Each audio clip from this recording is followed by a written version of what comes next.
Hello everyone, welcome back to YNR CBS spoiler today. And if you thought things at the Abbott mansion were already teetering on the edge, Party Williams just walked through that front door and kicked the entire table over. Jack Abbott is fighting for his marriage, his dignity, and his grip on reality all at the same time.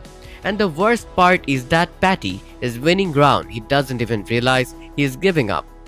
Genoa City has never been short of chaos, but what is unfolding inside the Abbott mansion right now has a particular quality to it.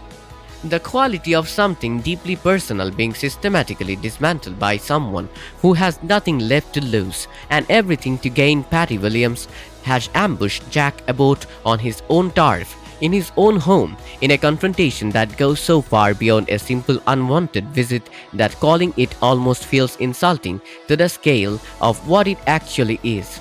She's not there to argue, she's not there to reminiscence, she is there to rewrite history, to reconstruct memory, to push Jack to the point where he either admits to something she has decided is true or exhausts himself so completely in denying it that the distinction stops mattering.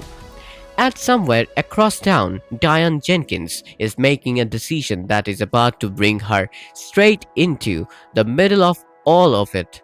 This week, nothing in the Abbott world is going to left standing exactly as it was. To fully understand the suffocating tension of what is playing out inside the Abbott mansion, you have to understand the emotional state Jack was already in before Patty arrived, because she did not choose this moment by accident. Patty Williams is many things, but she's not careless about timing. She arrived at a moment when Jack Abbott was already carrying an almost impossible weight. The guilt of what happened on that yacht, the confusion about the full circumstances surrounding it, the fragile and damaged state of his marriage to Diane, and the specific grinding exhaustion of a man who is trying to hold multiple crumbling things together simultaneously.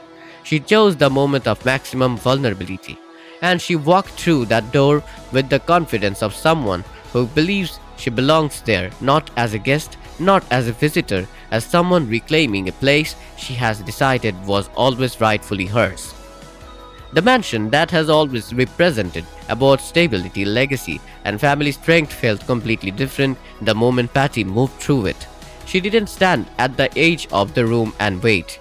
She prowled. She touched objects with the familiarity of someone reinforcing her own internal narrative that she has a place in this space, that her presence here is a restoration rather than an intrusion. And watching someone occupy your home as if they already own it, must have been one of the most disorienting things Jack has experienced in a long time. I genuinely cannot imagine standing there watching someone do that and trying to maintain any kind of composure. The core of Patty's ambush was the demand for an admission. Specifically, she wanted Jack to look her in the face and confirms that what they shared on the yacht was real, electric, mutual, and far more from finished. To her, that night was not a complicated, tainted, deeply regrettable lapse. It was confirmation of a connection she has been nurturing across years and decades. Proof that the chemistry between them was always genuine, always powerful, always waiting for the right moment to erupt. She has constructed a version of events in which no drugs were involved, in which no manipulation took place, in which two people who have always had unfinished business between them finally acted on it. And she holds that version with an absolute unshakable conviction that is genuinely chilling to observe. Jack's version is the opposite of hers in every meaningful way. To him, that night is blurred, tainted mess, something that happened under circumstances he doesn't fully trust, something he suspects was not entirely within his own control. He calls it a night of drugged regrets, and that framing tells you everything about how he has processed it, as something done to him, or at least done to a compromised version of him, rather than a genuine expression of desire or feeling. He wanted to erase it. He wanted to fix his marriage, recommit to Diane, and move forward as if the yacht had never happened. That was the plan. And then Patty walked through his front door, Every time Jack tried to shut the conversation down, Patty did something genuinely calculated and psychologically sophisticated. She framed his resistance. She did not accept his denials as denials. She interpreted them as fear, as repression, as the completely understandable response of a man who knows the truth but is too afraid of what accepting it could cost him. She twisted his attempts to end the conversation into evidence for her case rather than evidence against it, which means there was essentially no move Jack could make that Patty wasn't prepared to incorporate into her narrative. Anger. That's passion he can't contain. Rejection. That's the fear. Talking. Frustration. That's a man who feels more than he is willing to admit. I cannot tell you how maddening that must feel to have every response you give used as ammunition by the person you are trying to get rid of. She leaned closer, dropped her voice, painted him a picture of a future where he stops fighting what she insists he already knows is true, a future where Jack accepts her as the person he genuinely wants rather than the obligation he has constructed his current life around. And the terrifying thing, the thing that Jack couldn't fully hide, was a flicker of uncertainty in his eyes. Not agreement, not desire, but the specific, horrible uncertainty of a man who has had his grief on his own memory loosened by someone who keeps insisting with total confidence that they know his inner truth better than he does. That uncertainty is exactly what Patty feeds on, and she recognized it the moment she saw it. And then things got considerably worse, because the confrontation that had been escalating inside the mansion was suddenly complicated by the approach of a car in the driveway. And that car belonged to Diane. To understand what this moment means, you have to go back to Kyle Abbott, who had been carrying the weight of his parents' fractured marriage with the kind of earnest, desperate concern that only a child watching their family come apart can fully inhabit. Kyle had reached out to Diane. He had made the case from a place of genuine love and hope that she should give Jack the chance to explain himself, that communication was still possible, that marriage was still salvageable if they couldn't just find the space to be honest with each other. And Diane, despite everything, despite the hurt and the humiliation and the very reasonable reasons she had to keep her distance, had listened to her son. She had made the difficult, vulnerable decision to try. She had gotten in her car and pointed it toward the Abbott mansion with the intention of hearing Jack out. She had no idea what she was driving toward. The dim image that greeted her, or rather the atmosphere she walked into, was everything she feared most about this situation made visible and undeniable. Patty, in her home, in her living room, standing too close to her husband and speaking in a tone that had no business existing between people whose only connection was regret and accident, and whatever composure Diane had carefully assembled for this attempt at reconciliation cracked immediately and completely under the weight of what she saw and felt in that room. Jack's attempts to explain were immediate and desperate. Patty showed up uninvited. It's not what it looks like. He wanted her gone, but in the specific, brutal logic of a person who has already been hurt and is looking at a scene that confirms their worst fears. The words almost don't matter. What matters is the image. What matters is the feeling. And Diane's feeling in that moment that she had let herself believe and been made a fool for it was written all over her face in a way that was genuinely painful to witness. Patty, predictably, and with a specific kind of calculated calm, did not help. Rather than staying out of the exchange between Jack and Diane, she inserted herself into it with a collected, almost amused quality that was designed to make everything worse. She challenged the framing. She implied a mutuality that Jack was furiously denying. She positioned herself as the person speaking honestly in a room full of people pretending, and she delivered that positioning with the kind of quiet confidence that is far more destabilizing than any screaming match could have been. Jack tried to physically place himself between his wife and the woman who was currently dismantling his marriage in real time. He raised his voice. He demanded it stop, and Diane, standing in the middle of all of it, asked for the one thing that might have had any chance of actually helping: the truth, all of it, without editing, without calculation, without the careful management that had already done so much damage. She looked at Jack and asked him to simply tell her what was real, and Jack hesitated, not because he didn't want to, but because he understood, in that specific moment, with absolute clarity, that even the unfiltered truth might no longer be enough.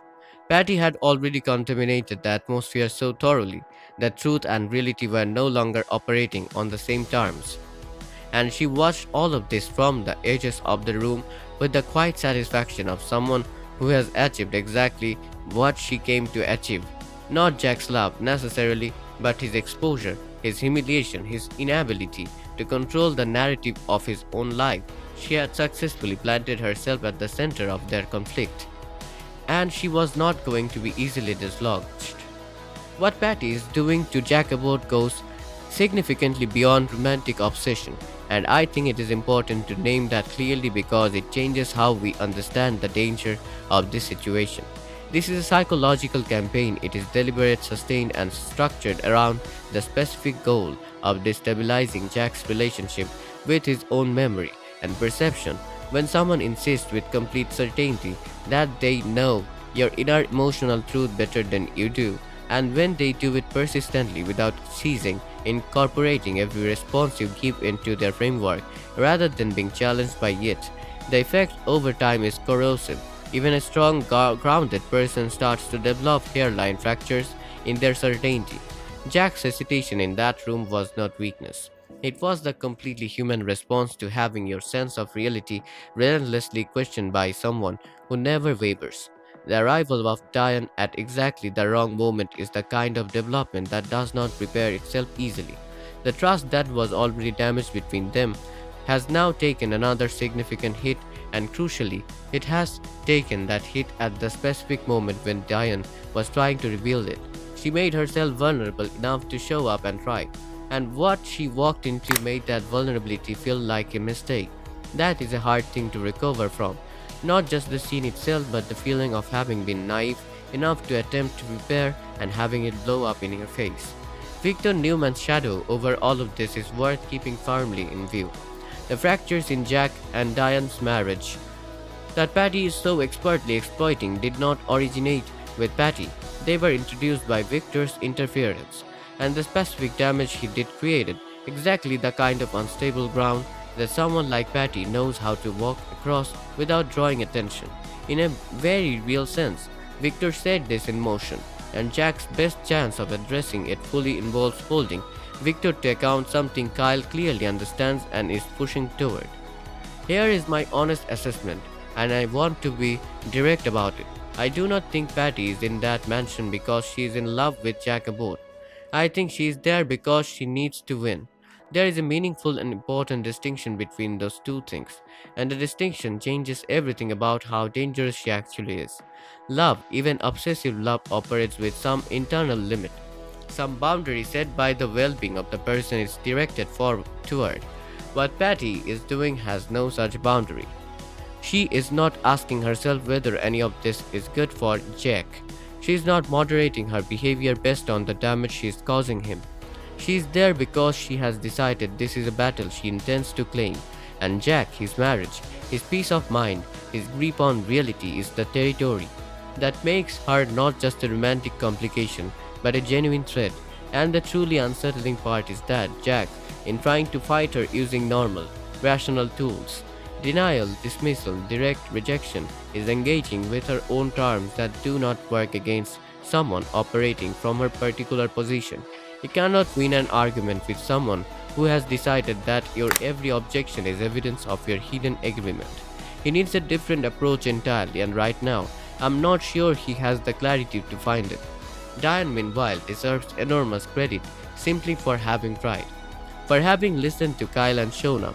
The outcome was not what she hoped for, but the attempt itself was an act of real courage, given everything she was already carrying, and the question of whether she can find enough resilience to separate what she walked into from what Jack is actually guilty of. That is the emotional center of this entire storyline right now. The Abbott Mansion is no longer just a home or a symbol of family legacy. It has become a battleground, and right now, the person with the most ground is the one who should have the least. Patty Williams has achieved something genuinely frightening this week. She has made Jack doubt himself, made Diane doubt Jack, and positioned herself as the unavoidable permanent disruption at the center of one of Genoa City's most important relationships. And she did it all with a smile and a quietly confident conviction that she was always supposed to be standing there. So, here is what I need from you in the comments right now. Do you think Jack can find a way to fight back against someone who turns every response into evidence for her own narrative? Or is he already too deep in the psychological trap to get clear of it? And what about Diane? After walking into that scene at the exact moment she chose to try again, do you think there is any version of events where she hears Jack out now and actually believes him? Tell me exactly what you think because this is genuinely one of the most layered and compelling things YNR is doing right now. And I want to know where you are all on all of it. If this breakdown connected with you, please hit that like button, share this with a fellow YNR fan, and make sure you are subscribed to YNR CBS Spoiler today so you're right here when the next move drops. Because in generosity, the next move is always closer than you think, and this one might be the one that changes everything permanently.